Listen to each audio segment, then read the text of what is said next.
Okay, so my name is Jenny Peters. As John said, John is my husband. I'm on the leadership team here, and the main job that I do is to run a charity that runs out of St Mary's, which is called Connected Lives. And Connected Lives exists to promote healthy, life-changing connections, hence the name, between people. So that is between friends, between partners, between parents and their children, and between parents and teens, and we work from hubs across the UK, well, across London and in Cambridgeshire, but we will be across the UK. And what we seek to do is, because what we know at the moment is that if you're really struggling in your relationships, A, that's very painful, and B, you can't really get the help that you need until things are really, really difficult. So you might be feeling like something is, if you're a parent, you might be feeling like something's not quite right here. If you're a couple, you might be feeling like we just aren't connecting in the way we used to.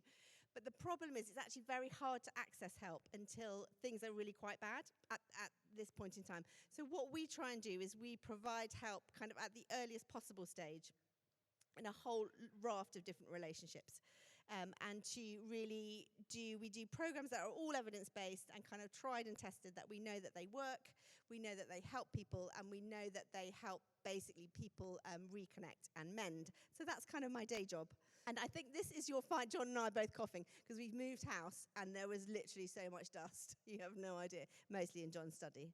And one of the guys moving, kept looking at me as though it was somehow my fault. And I was like, it's not my study. I didn't dust it, and neither did John. So moving all the books was something of a coughing fest. Anyway. This is the final in a four-part series on relationships. We looked at relationship with God, we looked at relationship with our friends, we looked at relationship with potential romantic partners, and I'm looking kind of at relationships within families. Now, don't worry, I'm not going to be talking a lot about parenting because I don't think that's very applicable, but we have all been in families, and we are all in families of some kind, and actually it's very good for us to be in God-centered families, and in whatever configuration those take. So that's kind of what I'm thinking of. That's what I'm thinking of, just in terms of my professional background. I'm a child protection social worker, or I was a child protection social worker. I'm also I'm training to be a systemic therapist. I'm about halfway through that training. And for the last 30 years, I've worked with lots of different people across the community trying to kind of support relationships. So that's my sort of credentials so far as you need them. At Connected Lives and at St Mary's, we believe that we were created by God to enjoy healthy and sustaining relationships with others. That's a given. You should know that by now. This is in the third one in your series. From the very beginning of the Bible in Genesis 2, when God creates a partner for Adam, the story of humans is one of relationship and of family. And in this area, biblical truths and science agree, families in whatever shape or form they come are fundamentally important for our well-being. The father attachment theory, which is a theory I particularly like because it sort of helps us really understand what's going on in relationships, is called John Bowlby. And he said this: all of us from cradle to grave are happiest when life is organized as a series of excursions, long or short, from the secure base provided by our attachment figures. And this, by our attachment figures, it simply means go-to people. So we all have lots and lots of people we know in life, and that's great. But we probably need around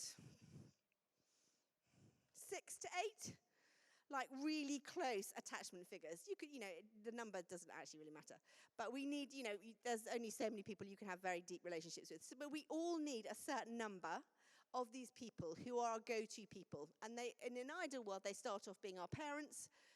They might be our siblings, they become our friends, they might be a partner, they might be long-term friends. It doesn't really matter.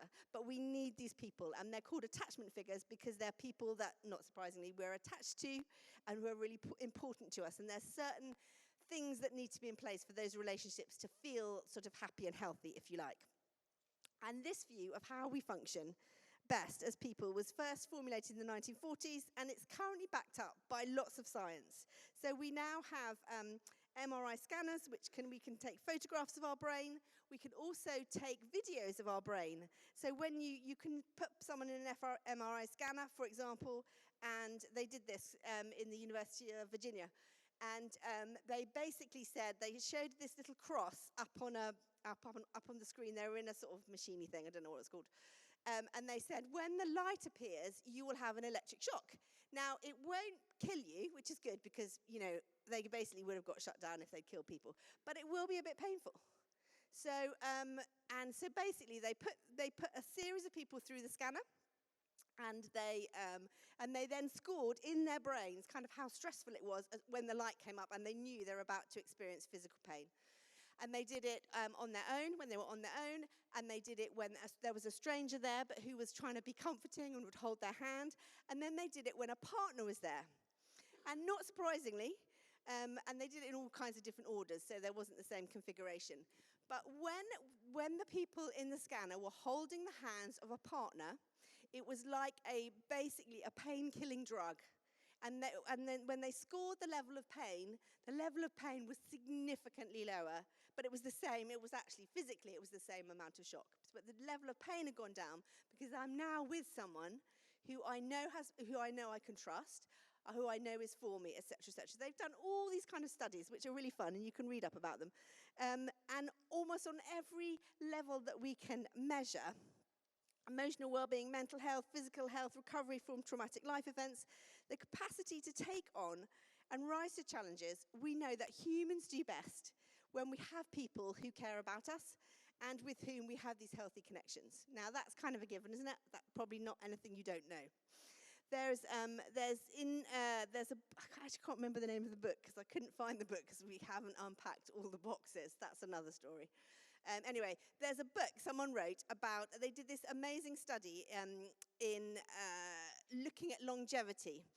And they have these areas called blue zones in the middle of Sardinia, sort of right in the middle, certain villages where people lived extraordinarily longer lives. So, it was really, really normal. Almost everyone lived over 80. It was really normal to have lots of people living over 100. And they were trying to work out, what is it? What's actually, what is it? Is it the Mediterranean diet? So they factor that, then they factor other things, and then they look. And the thing that they seemed to come down to was that because people, they were fairly insular in some ways, and they had lots of networks of relationships. And basically, people just were known and knew people in the communities. And they were known and knew people for years and years and years and years. And that seemed to be what gave them this kind of capacity and this extraordinary, because life is best lived with other people, isn't it? And actually, if you have consistent people, you're always going to see the same person for coffee, or then you're going to wander down the road and do this, then that's actually factoring out everything else was incredibly helpful for them. Conversely, not surprisingly, when we do badly when we are socially isolated and lonely.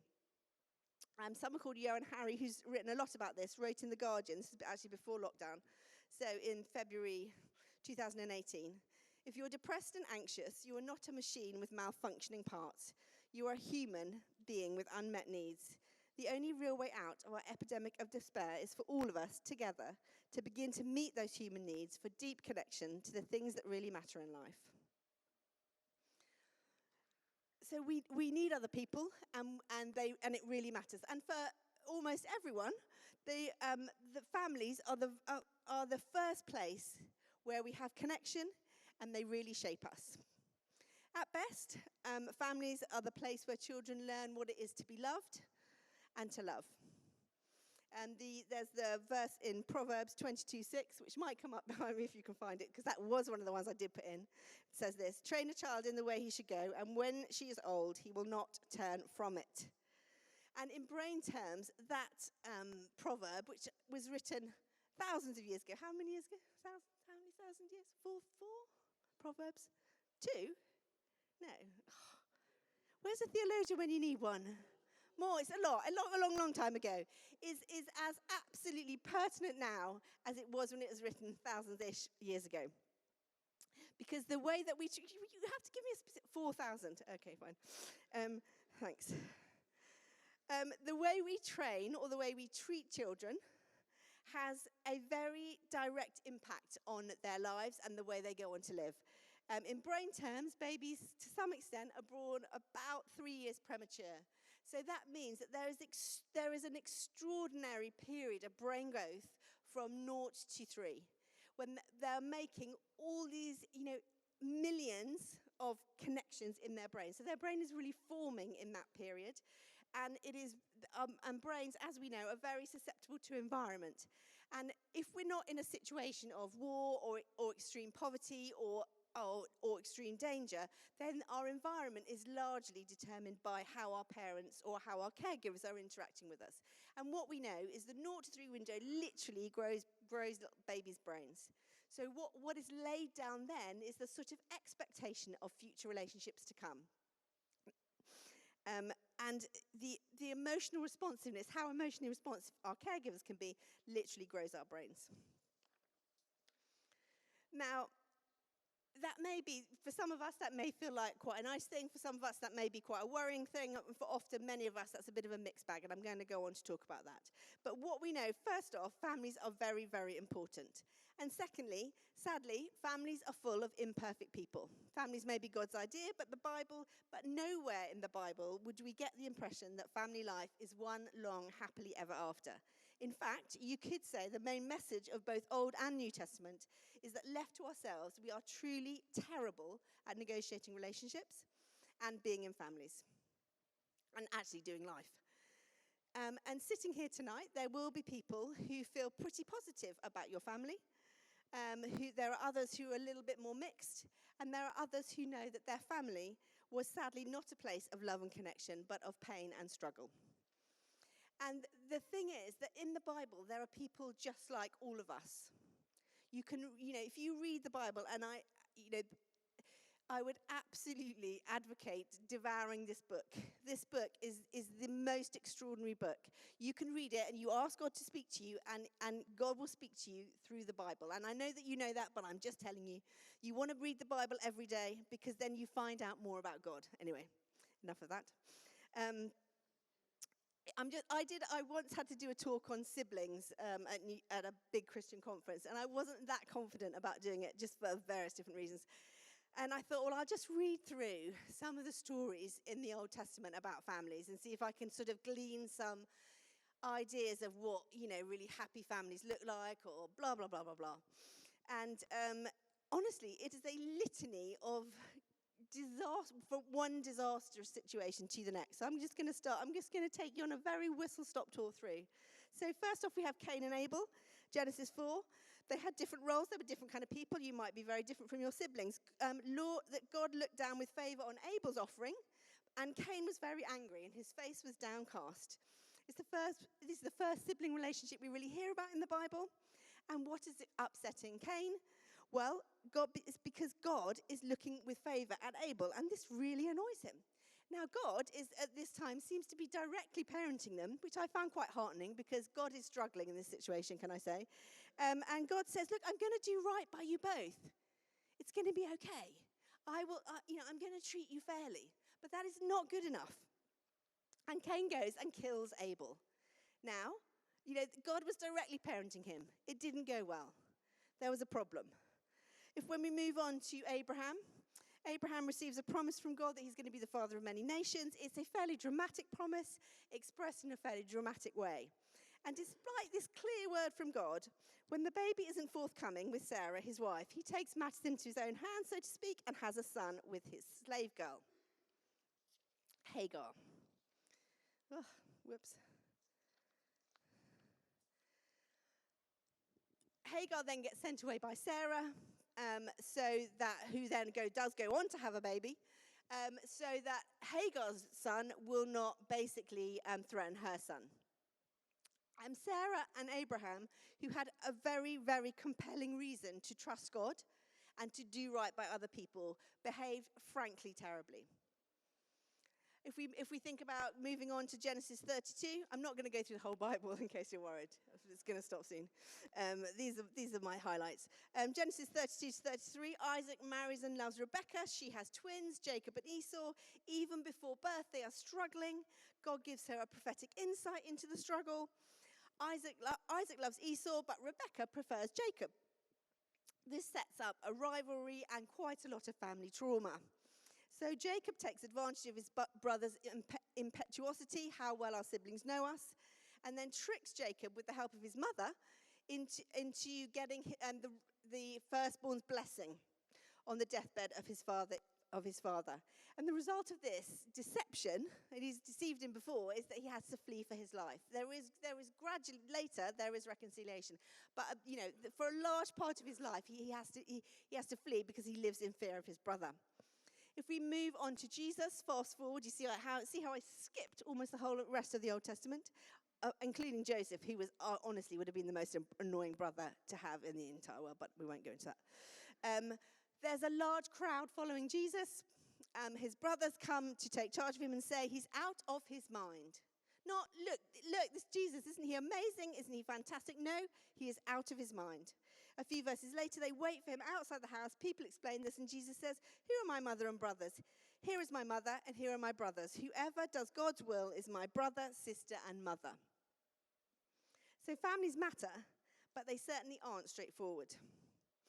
As I said, we've just moved house, and I think at various times over the last 12 days, I've wanted to scream at, and actually have screamed at, and almost wanted to physically slap most members of my family. Just, moving house is very stressful. It can be, can't it? Moving house is really stressful if you massively underestimate the size of the task in front of you, don't really organise the whole thing, have movers who are delightful, but probably not the most systematic of people that you've ever worked with, and then, throw in everything else that goes with moving. So my favourite moment to date was when, basically for reasons known only to nobody, when we moved all the boxes from our old house to our new house, someone thought they couldn't go upstairs. So instead of getting all the boxes from, bedroom 1 to bedroom 1 in the new house, they basically piled the entire lot of boxes in the living room. So I don't know how many boxes there were. 80? I don't even know. I can't even count. I don't even want to think about it. I've opened most of them. And at one stage in the process, we were sort of dragging stuff around. My son, who'd gone off to a cafe because there was no Wi-Fi to work, and he had to work. So he then comes back and he says to me, "Oh, do you know where the EU adapter is?" And I said, "Joshua, go and look in the front room." And he goes, "Well, it's got to be in one of the boxes. Do you not know which one it is?" It's like, "Are you actually joking?" And he starts backing. I think he just looks at my face and starts backing slowly out of the room. It's like, "It's fine. I'll just get one at the airport."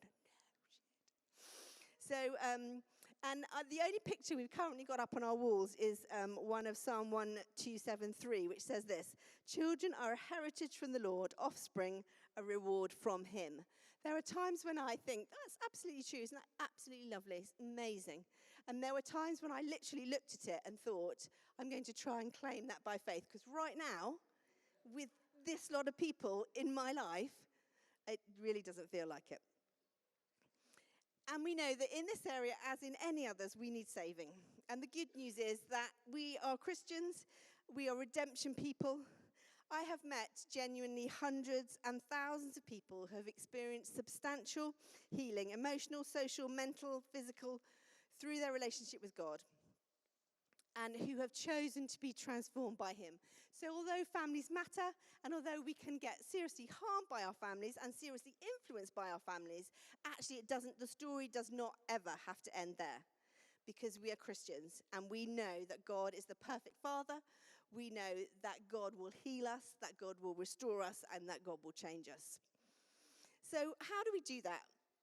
If we're sitting here thinking, actually, I don't necessarily want to live exactly I don't want to carry on living like this. I think the first thing we do is that we have to acknowledge that we all have baggage when it comes to relationships. We have all spent our lives learning lessons in love, learning how relationships work. I do quite a lot of teaching to sort of 19-year-olds. And I'll always say to them, you are experts in relationships. And they look, what are you talking about? Because they've spent 19 years, they've spent their entire lives working out relationships. You have all spent your entire lives working out how relationships work. And that means, and we're shaped by them. And it's absolutely normal for us all to be shaped by them. And there's a great image of a little bean plant. Bear with me. So bean plants would rather go straight up to the light, right? That's how bean plants would like to grow. But if you put sort of blocks in the way of the light, then what the bean plant will do is it will grow round the light, because the most important thing for the bean plant is to stay connected to the light source. And for children, the most important thing is to stay connected to their parents. So we will do all kinds of devious routes to stay connected to our parents, because the most important thing is maintaining that connection. So that means that there is in place stuff which we just instinctively feel is the right thing to do, which when we come up and when we have relationships with friends, or when we have relationships, all kinds of relationships, we suddenly realize that this person is really very different, and that their instinctive response is in no way the same as our instinctive response. And why is that? And how did that happen? Because it just feels so normal to us. Someone who wrote a book called Love Factually, which I think is just a very good title, wrote this about our attachment system. In other words, our attachment system is ridiculously influential. It changes the way we see, experience, remember, and think about life. It becomes our way of being in the world, our truth. And it may not be that we have very dramatic family stories, but I think it's always worth acknowledging the impact that our family story or our own life story or our own relational story has had on us. So I grew up with one sister, on the surface of actually a very loving family, but I think we learned to do emotions in a very subdued way. So we didn't ever argue, really. We didn't ever, we'd have arguments, but there was no shouting, there was no overt stuff. If we hurt each other, we didn't really talk about it. We just dealt with it on our own. I don't think I've ever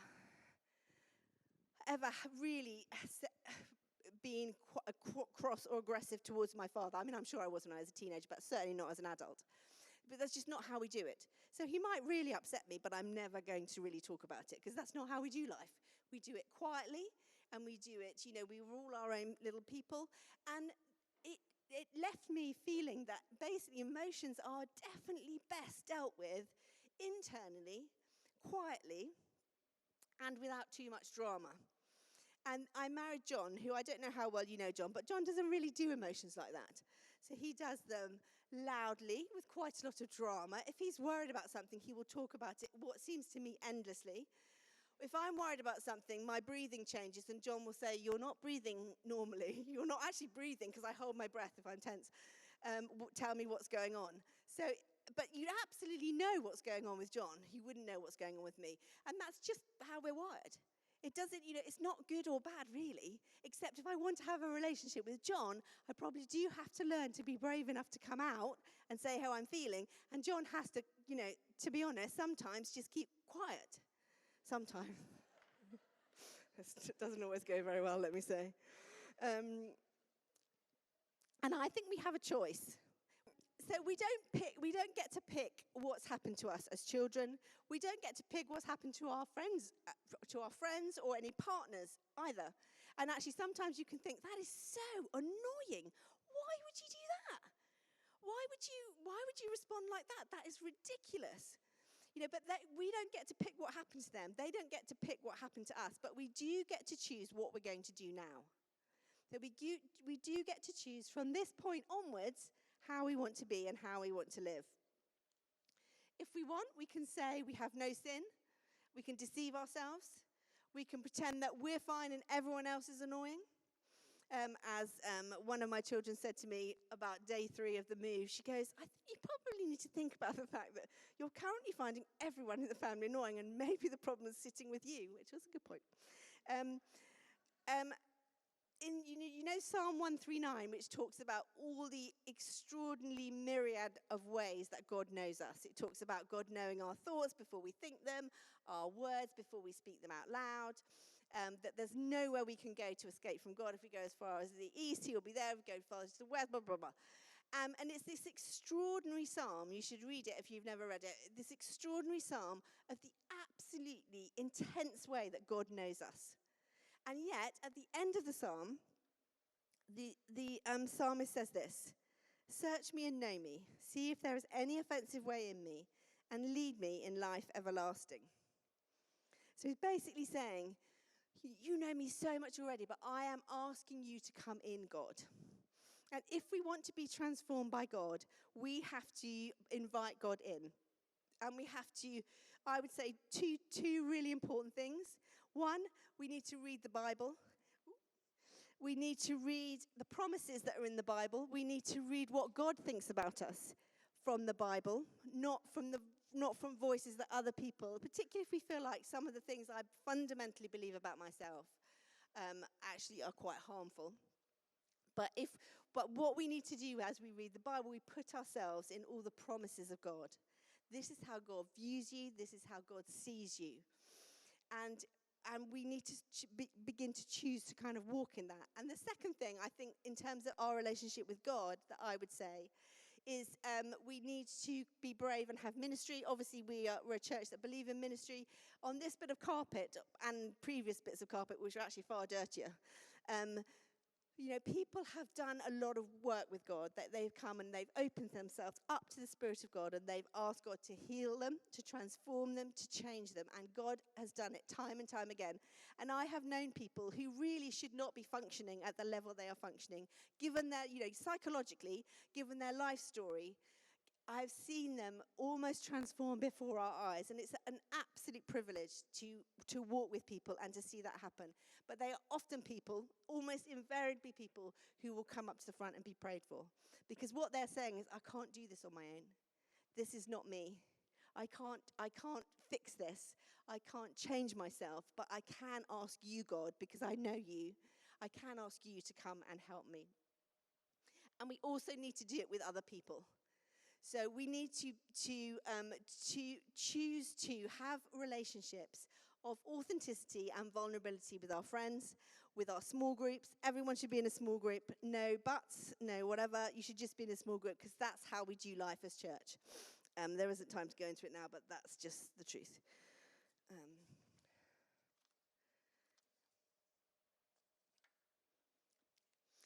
And we need to choose in those relationships, in the relationships we pick, we need to choose to be open and honest. And we talk a lot in the parenting stuff and in all the stuff I do. We talk about the need we have two basic settings as human beings. Forget the Enneagram, forget all those things. You have two basic settings. One, you have your exploratory setting. When you're feeling okay and you want to take on a challenge, you want to kind of not go on an adventure, but just, you're feeling all right. You can take on things. You can do stuff at work. You can learn stuff. You can learn stuff at uni. You are basically in exploratory setting. And when you're in exploratory setting, your go-to people need to have your back. So that means with our friends, we need to know if something big is coming up. We need to know if they've had an audition. We need to know if they're going to have a tricky time at work, and we need to remember and we need to ask them, because we all do better when we know that our go-to people are a secure base for us. And it's really, really important to be a secure base. We need that secure base. But we also, our second setting is when we actually need comfort, when life has got a bit bad and we need someone to come back to say, you know what, I had an absolutely terrible day. It was just terrible, without them trying to fix us. Oh, you know what you should have done? Why did you book those movers? Why did we book those movers? Good question. I didn't book the movers. I didn't. But they were very nice. Anyway, so in that setting, our go-to people are a safe haven. And so for some of us, it's really, as I said, it's really easy to talk about struggles that we're having. So for some of us, it's just actually very awkward. It's very vulnerable making. What if I tell you how I'm feeling? If I tell you that actually I'm having a tricky time and you don't really respond very well, what do I do then? Because so vulnerability always involves risk. That you can't be vulnerable with people and without risk. It just doesn't happen. So we have to learn to healthy levels, express our need to people and say, I need this from you. There's a person who wrote a book called Dare to Date, and I can't pronounce her name, so I'm not going to say it, but she talked about this thing of we need a team. You need a team who are cheering you on. You need a team who almost slightly formally sometimes you say, will you be in my team? Because if you're in my team, then I can text you and I can phone you and I know that you will respond. You're not going to respond perfectly because no one ever does, but I know that kind of you've agreed to do that. And I think that can be really, really helpful. And finally, we need to learn to forgive ourselves for the times we hurt other people and forgive the people that we love for the times that they hurt us. Because we know that, again, as Christians, we are not doing this in our own strength and that we need forgiveness. We need saving. That's what Jesus came to do. And we don't live perfectly, and we do mess up. And if you're going to try and have any kind of relationship with anyone, you will mess up. You will hurt them. You will upset them. You will let them down. They will upset you. They will be ridiculous. And they will do things that leave you feeling a bit bruised and a bit wounded, or very bruised and very wounded. And we have to learn to both bring what we have done wrong to God and begin to, and I know it's a process, and I'm not going to in any way suggest that this is you just have to forgive people. But I'm saying that if we're walking in relationship with people and there is hurt going on, we do also have to learn to forgive. And we do that as Christians only with God's Spirit. There is no chance on earth without the Spirit of God. Amen. Right, let's stand.